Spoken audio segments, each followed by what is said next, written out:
আমরা ক্লাস 10 এর মডেল অ্যাক্টিভিটির অঙ্ক করব। তো তোমরা যারা চ্যানেলে নতুন এসেছো কাইন্ডলি চ্যানেলটাকে সাবস্ক্রাইব করে দিও, আর যদি মনে হয় ভিডিওটা একটু কাজের তো তাদের কাছে পাঠিয়ে দিও যাদের সত্যি এই ভিডিওর দরকার আছে। Thank you very much to connect with us and সাথে দেখো। দেখো প্রথম প্রশ্ন বলেছে ax square plus bx plus c equal to 0 এই সমীকরণের বীজদ্বয় সমান হওয়ার শর্ত কি? বীজদ্বয় অর্থাৎ x এর ভ্যালু কখন এই সমীকরণ থেকে আমরা সমান পাবো? তার উত্তর হচ্ছে যখন b square minus 4ac equal to 0 হবে। যদি আমরা এখান থেকেই b এর মান a and c এর মান বসিয়ে যদি শূন্য পাই তাহলে আমরা বলতে পারি যে এই সমীকরণ থেকে যে x এর মান বেরোবে সেই x এর মান দুটোই অলওয়েজ সেম হবে। এখন প্রশ্ন হচ্ছে এই সমীকরণটা আসলো কোথা থেকে? তোমরা আশা করি পিথাগোরাসের উপপাদ্য পড়েছো তোমাদের দ্বিঘাত সমীকরণে, আর সেখানেই আছে minus B plus minus root over B square minus 4ac equal by 2a। তো এই যে এটাকে নিরূপক বলে, তাহলে এর উপরে ডিপেন্ড করে যে কখন বীজের মান সমান, অসমান বা অবাস্তব হবে।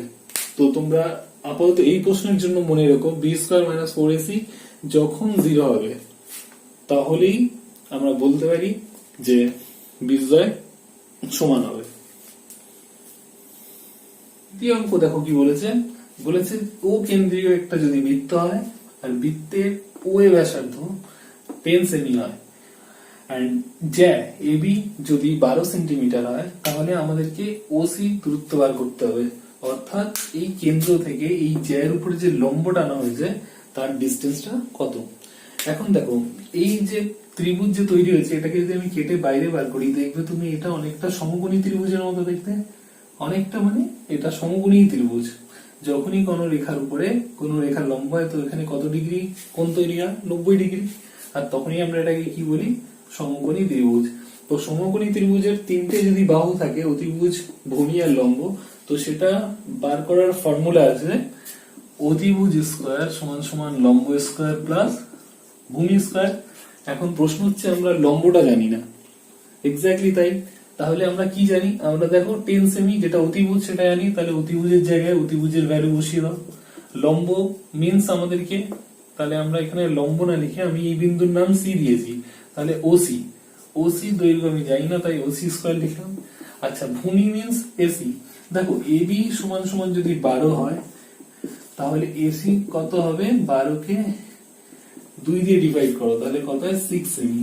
তাহলে এসি হচ্ছে আমার 6 সেমি। তো আমি সেখানে 6 লিখে তার স্কয়ার মানলাম। এখন আমাদের কি কার ভ্যালু বার করতে হবে? আমাদেরকে এখন ওসি এর ভ্যালু বার করতে হবে। তাহলে আমরা 6 স্কয়ার কি করব? আর 10 square minus 6 x square equal to OC square লিখবো। কি হলো? যদি কোনো জিনিস সমান চিহ্নের ডান দিকে প্লাসে থাকে তাহলে ওই পারে গেলে ওটা কি হয়ে যায়? বিয়োগ হয়ে যায়। এখন দেখো তুমি এটাকে স্কয়ারে ভাঙতে পারো, 10 এর স্কয়ার 100 হয় আর এটাকে কত বলি? 36। এর পরের লাইনটা কি হবে? 100 থেকে 36 বিয়োগ করলে 64 হয়, এদিকে হচ্ছে ওসি স্কয়ার। এর পরের লাইন কি হবে? 8 এর স্কয়ার আমরা লিখতে পারি 64 কে, এটা কত হবে? OC square. দুই দিক থেকে স্কয়ার উঠলো তাহলে ওসি সমান সমান কত বেরোলো? 8 সেন্টিমিটার। তাহলে আমরা বুঝে গেলাম যে এইটার দৈর্ঘ্য হচ্ছে 8 সেন্টিমিটার। তাহলে এইভাবে আমরা কেন্দ্র থেকে যার উপরে যে লম্ব টানা হয়েছে তার দূরত্ব নির্ণয় করেছি। তোমরা যদি অঙ্ক না বুঝতে পারো তো কাইন্ডলি কমেন্ট করো, আমি চেষ্টা করবো তোমাদেরকে কমেন্টে তোমাদের প্রশ্নের উত্তর দেওয়ার। এখন দেখো তৃতীয় নম্বর প্রশ্ন বলেছে দুটি ঘনকের আয়তনের অনুপাত 1:8 হলে ঘনকের সমগ্রতলের ক্ষেত্রফলের অনুপাত কত? তাহলে একটা ঘনকের প্রথমে তো আমরা জানি না ঘনকের বাহুর দৈর্ঘ্য কত, তো ঘনকের প্রত্যেকটা বাহুই সমান হয়। তাহলে অনেকটা ঘনক এইরকম দেখতে, কেমন দেখতে? ঠিক লুডুর ছক্কার মতো। আর এর প্রত্যেকটা বাহুর দৈর্ঘ্যই কিন্তু সেম, এটা যা এই বাহু তাই এই বাহু তাই। তাহলে আমরা ধরে নেবো ধরি দুটি ঘনক আছে, তাহলে প্রথম ঘনকটির দৈর্ঘ্য কত হবে? প্রথম ঘনকের বাহুর দৈর্ঘ্য এটাকে আমরা ধরে নেব a1, যেহেতু জানি না তাই আমি ধরলাম a1। আচ্ছা তাহলে দ্বিতীয় ঘনকের বাহুর দৈর্ঘ্য কত হবে? a2। তাহলে প্রশ্নানুসারে চলো সোজা দেখো, ওরা বলেছে ঘনকের আয়তনের অনুপাত। আয়তন মিন্স আয়তনের ফর্মুলা হচ্ছে বাহুর কিউব। তাহলে আমরা লিখতে পারি a1 এর যে কিউব ইজ টু a2 এর কিউব সমান সমান 1:8। কারণ ঘনকের আয়তনের ফর্মুলা হচ্ছে বাহু গুণ বাহু গুণ বাহু, অর্থাৎ a কিউব।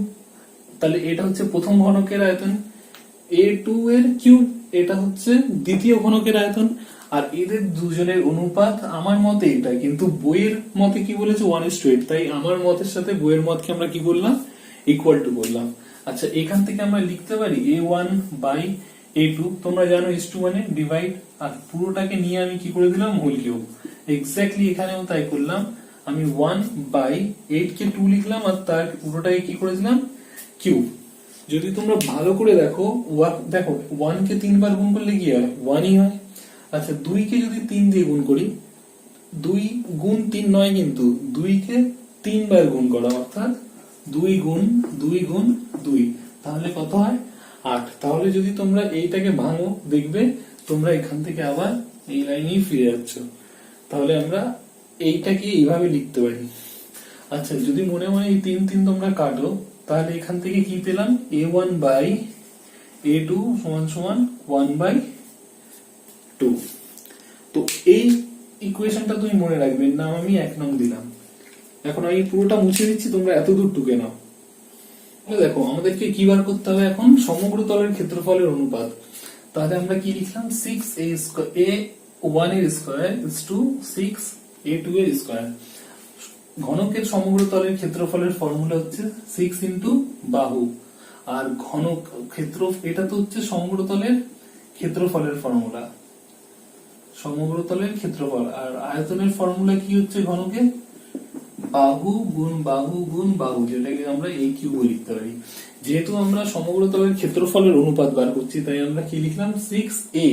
কিন্তু আমাদের যেহেতু ঘনকের বাহু একটা a1, তাই আমি a এর জায়গায় a1 লিখে স্কয়ার মেরেছি, আর এটা a স্কয়ার হবে, আর এটা a2 তার স্কয়ার মেরেছি। তাহলে তোমরা মনে রাখবে যে ক্ষেত্রফলের দুটো ফর্মুলা, একটা বাহু 6 ইন্টু বাহু স্কয়ার, আর একটা হচ্ছে a কিউব, অর্থাৎ একটা বাহু সেম বাহুকেই 3 বার গুণ করলে যেটা হয় সেটা। আচ্ছা, তাহলে দেখো এখান থেকে আমরা 6(1) এর হোল স্কয়ার বাই 6a2 তার স্কয়ার করতে পারি। উপর নিচে 6 6 কাটে, তাহলে এর পরের লাইনটা কি হবে, a1 বাই a2 তার হোল স্কয়ার। এখন প্রশ্ন হচ্ছে a1 বাই a2 এর মান তোমরা মনে করো আমরা কতবার করেছিলাম, 1/2। তাহলে সেই মানটা এখানে বসালাম আর তার স্কয়ার লাগালাম। আচ্ছা, এটাকে যদি ভাঙো কত হয়, 1/4, অর্থাৎ 1 কে 2 বার গুণ করলে 1 হয়, আর 2 কে 2 বার গুণ করলে কত হয়, 4 হয়। এখানে লিখে দেবে, যেহেতু a1 ডিভাইডেড বাই a2 সমান সমান হাফ। এটা আমরা অলরেডি করে রেখেছিলাম, যেটার নাম দিয়েছিলাম 1 নং সমীকরণ। তাহলে এটা হচ্ছে সমগ্রতলের ক্ষেত্রফলের ফর্মুলা। কার, ঘনকের। খেয়াল থাকে, ঘনকের ক্ষেত্রফলের সমগ্রতলের ক্ষেত্রফলের ফর্মুলা হচ্ছে 6 ইন্টু বাহু স্কয়ার, আর আয়তন হচ্ছে বাহু ইন্টু বাহু ইন্টু বাহু বা তার ঘনফল a কিউব। পরের প্রশ্ন কি আছে দেখো, বলেছে 400 টাকার 2 বছরের সমূল চক্রবৃদ্ধি 441 টাকা হলে বার্ষিক শতকরা চক্রবৃদ্ধি সুদের হার কত। তাহলে আমাদেরকে আসল বলে দিয়েছে, আসল মানে যত টাকা আমি কারোর থেকে নিলাম বা কাউকে দিয়েছি, তো সেটা হচ্ছে আমাদের আসল। সময় কত, 2 বছরের জন্য নিয়েছি। এবার আমাকে বলেছে যে 4,000 টাকার 2 বছরের সমূল চক্রবৃদ্ধি, মানে চক্রবৃদ্ধি সুদ আর আসল মিলিয়ে কত টাকা পেয়েছে, 441 টাকা। তাহলে সুদের হার কত, এটা হচ্ছে প্রশ্ন। তো এটা করার উপায় কি, এর সোজা ফর্মুলা আছে যেটাকে আমরা পুট করব, আর সেখান থেকে আমরা আর এর মান পেয়ে যাব। তাহলে দেখো, আমরা কি জানি, সমূল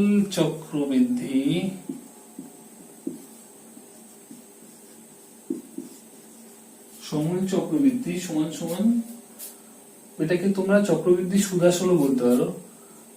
কি লেখা যায়, p into 1 plus r by 100 whole to the power n। যদি তাই হয়, আমাদের বইয়ে সমূল চক্রবৃদ্ধি কত বলে দিয়েছে, বা সমূল মিন্স সুদ আর আসল, সুদ আসল চক্রবৃদ্ধি কত বলেছে, 441।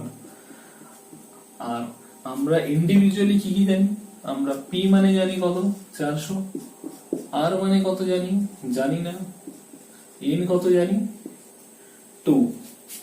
তাহলে আমরা এখানে সবকিছুর মান জানি, শুধু অজানা রাশি আর এর মান জানি না, আর এটাই আমাদেরকে বার করতে হবে।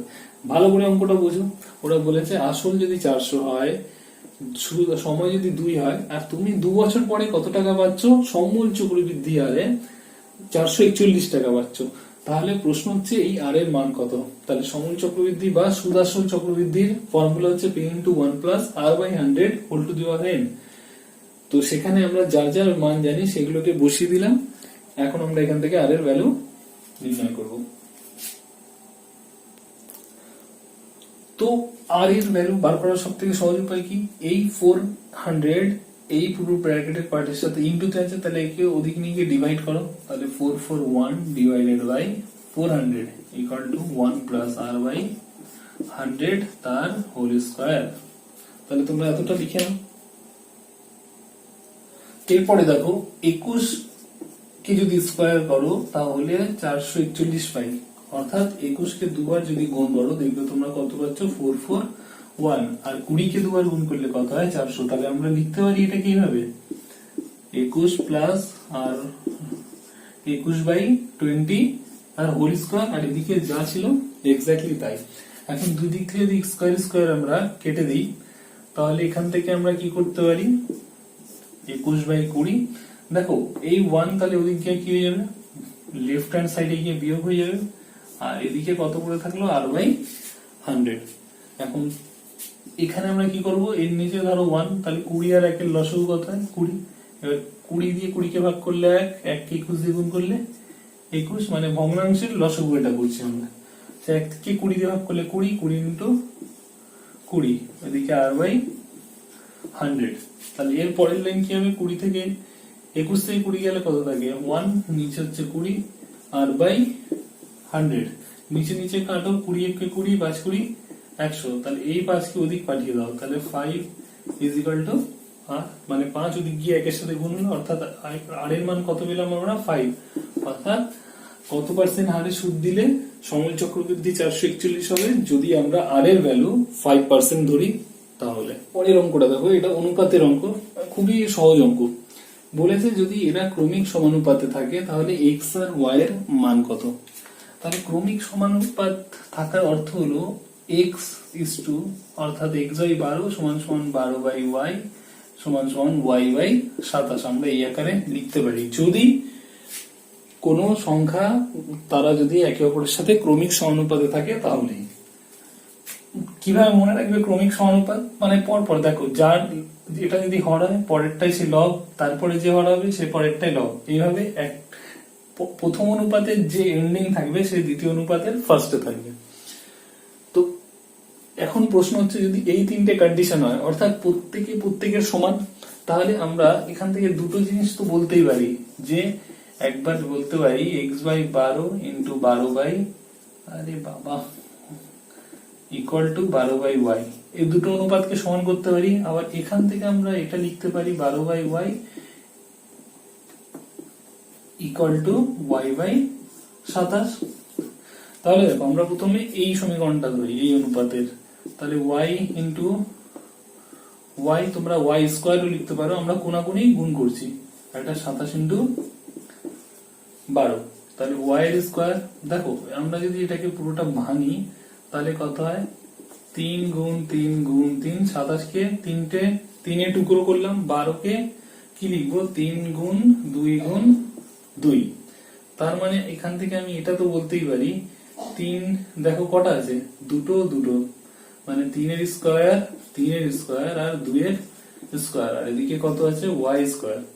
তো এখান থেকে আমি সবাইকে কমন নিলাম, 3 গুণ 3 গুণ 2, তাদের প্রত্যেকটা মাথায় কি টেনে দিয়ে দিলাম স্কোয়ার, অর্থাৎ হোল স্কোয়ার কথার মানে হচ্ছে এর মাথায় স্কোয়ার আছে, এর মাথায় স্কোয়ার আছে, এর মাথায় স্কোয়ার আছে, আর এদিকে ওয়াই স্কোয়ার। তাহলে দুদিক দিয়ে স্কোয়ার স্কোয়ার যদি কাটে তাহলে ওয়াই এর ভ্যালু কত পেলাম, 3 থেকে 9, 9 দুগুণে 18।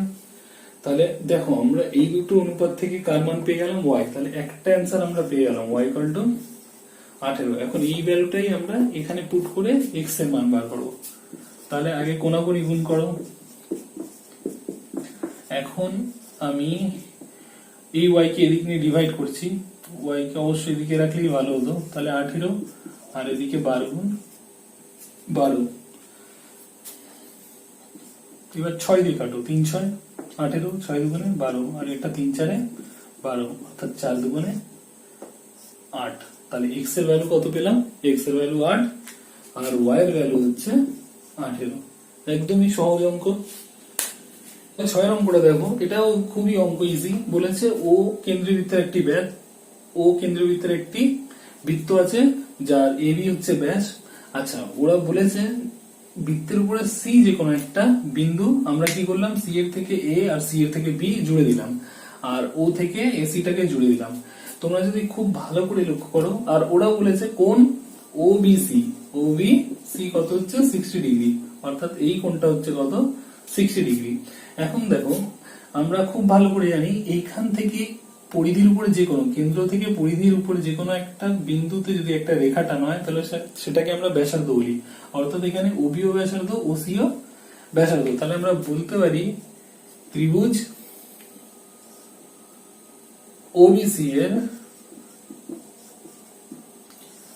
ওবি সমান সমান ওসি, কারণ এরা কি, এরা একই বৃত্তেরই ব্যাসার্ধ। তার মানে এই বাহু যদি সেম হয় তাহলে তাদের কোণ দুটো করেসপন্ডিং সেম হয়, অর্থাৎ আমরা এটাও বলতে পারি যে কোণ ওবিসি সমান সমান কোণ ওসি বি। এগুলো তোমরা উপপাদ্যে প্রমাণ করে থাকবে যে যদি দুটো ত্রিভুজের, ধরো এটা যদি ত্রিভুজ হয় আর যদি ত্রিভুজের দুটো বাহু সেম হয় তাহলে তাদের করেসপন্ডিং যে কোণ হয় সেই দুটো কোণও সমান হয়। তাহলে এই বাহু দুটো যদি সমান হয়, এই কোণ 60 হলে এখানেও তাহলে কত হবে 60 ডিগ্রি। এবার আমাদেরকে কার মান বার করতে হবে, কোণ ওসিএ। তাহলে আমরা কোণ ওসিএ সমান সমান লিখতে পারি এই পুরো বড় কোণটা থেকে এই ছোট কোণটা কে কেটে আমরা বাদ দিয়ে দিই, তাহলে আমরা এই কোণটা পেয়ে যাবো। তার মানে আমরা বলতে পারি যে কোণ এসিবি, এসিবি বিয়োগ কোণ ওসিবি। ভালো করে বুঝো, আমরা কি বার করছি, আমরা এই ছোট কোণটা বার করছি। তো এই কোণটা জানতে গেলে আমরা কি করছি, এই পুরো বড় কোণটা থেকে এই কোণটা এইটুকু কেটে বাদ দিচ্ছি, কারণ এইটুকু তো আমরা জানি, তাহলে এইটুকু পেয়ে যাবো। তাহলে এখন প্রশ্ন হচ্ছে এসিবি এর মান করো। তাহলে কোনো বৃত্তের কেন্দ্রের উপরে অবস্থিত এই যে কোণটা হচ্ছে, এই কোণটার ভ্যালু আমরা কত জানি, 90 ডিগ্রি হয়। তাহলে কোণ এসিবি যদি মান 90 হয় আর ওসিবি আমরা অলরেডি জানি আগে থেকে কত 60, তাহলে ইকুয়াল টু এখান থেকে কত পাই আমরা 30 ডিগ্রি। তাহলে আমরা ওসি এর যে মানটা পেলাম সেটা হচ্ছে কত 30 ডিগ্রি। তাহলে আরেকবার বুঝে নাও, যদি একই বৃত্তের ব্যাসার্ধ হয় তার মানে বাহু দুটো সেম, তাহলে এই বাহু সেম হলে এই কোণও সেম। তাহলে এই ও এ বি সি যদি 60 হয় তাহলে ওসিবি ও কত 60। আচ্ছা, কোণ এসিবি বৃত্তস্থ পরিধি, বৃত্তের পরিস্থ কোন ত্রিভুজের কোণ যদি 90 ডিগ্রি হয় তাহলে সেইটা থেকে ওসিবি আমরা অলরেডি জানি, বিয়োগ করলে তাহলে কি পেয়ে গেল ওসিএ 30 ডিগ্রি। এরপরে নেক্সট পার্টে তোমাদের পরের ভিডিওর সাথে দেখা হবে। আর যদি তোমরা কোথাও না কিছু বুঝতে পারো তো তোমরা কাইন্ডলি কমেন্ট করো। Thank you very much.